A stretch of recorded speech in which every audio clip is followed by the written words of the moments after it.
Limits of the Flesh, Chapter 43, Fantasy Fiction by Azazyel. My lovely Nekoshou trio over the course of several hours of sharing life force between the four of had greatly fixed up my life force issues.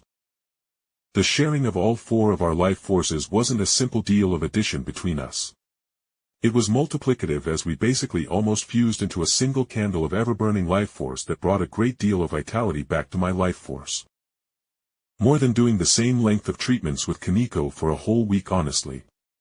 So, although we didn't go any further than making out and Koneko getting a bit of an oral/taste fixation for my skin, I was able to at the end of my first treatment walk around without issues and not feel my soul fraying at the hidden stress within my body. When I got back to Rias in the main section of the club building, I saw an extra-large box put against the side of the wall. Like it was a luxury-sized refrigerator-sized box. So, I think Gasper was hiding in it or something. But with him not being introduced to me, I tried to put the weird box out of sight. "Hey Rias," I spoke softly as I waved to her as I came in, and Rias smiled widely as she all but danced around her desk to pull me into a super tight hug. "Jake, I can see you are looking even better." Then she pulled back and gently cupped my cheeks as she leaned in to press her forehead against my own so she could stare into my eyes. "No, really. Your eyes are literally brighter than they were, so your life force and soul must have made a decent recovery." Rias softly spoke as she caringly looked across my form, and feeling her affection I held onto her cheeks in turn and dipped in. "Should I go get?" I cut her off as I dipped in, and I stole Rias's lips with my own. I let one hand go of her cheeks so I could wrap the arm around her waist to fully pull her into me, and I made sure she enjoyed the kiss as much as she could without just making her orgasm or anything. "Hey, Rias.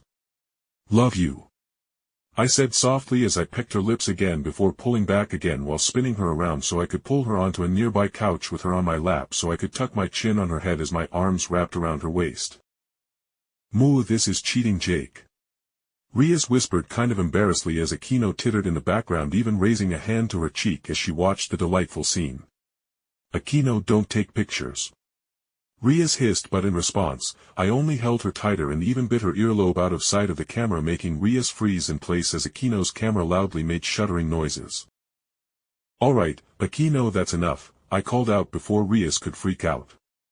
"So, what's been going on, Rias? You said you had business to take care of before Koneko took me to have a nap." TSK Jake. Did all you and Koneko do is merely take a nap?" Akino teased, and I threw her an unimpressed look. "Yes, in fact." "Anyway," ignoring her, "Rias, what were you about to say?" I said softly to the beauty in my arms, who giggled at how affectionate I was before she spoke with some seriousness in her voice. Well, I wasn't planning on having you take part, but I have a report of a stray devil's location and Sona has given the mission to me. Well, because I wanted to get you the body or capture the stray devil for you. Because I know you would want it, Jake. Rias spoke, leaning back so her bright eyes could look up to me and disregarding her hormonal balance that I could read with my flesh-crafting powers. I saw true love within Rias's eyes as she looked back up to me. As a man, I looked into Rias's eyes, and I saw naught but affection for me, and a desire for me to confirm her actions made me happy. So, I obviously nodded. "Yes, Rias, that would be nice. Plus it will give me something to use the Sephiroth Grawl on that would normally just be killed and be rendered into dust by your power of destruction," I responded, making Rias proudly smile as I basically complimented her on her forward thinking. "So, my soul is fine even though my life force is still a bit weak. Akino, did you go and get anything with your mother's DNA yet?" I asked the now pure-blooded devil who was waiting at the end of the couch for our flirting to end. Akino perked up, nodding hurriedly as she spoke. "Yes. I still have a brush with, a full load of just her own hair," she said excitedly, and I nodded in understanding. "Are you going to try to resurrect her now?" she asked me breathlessly. I shook my head as I quickly responded. "Not just yet.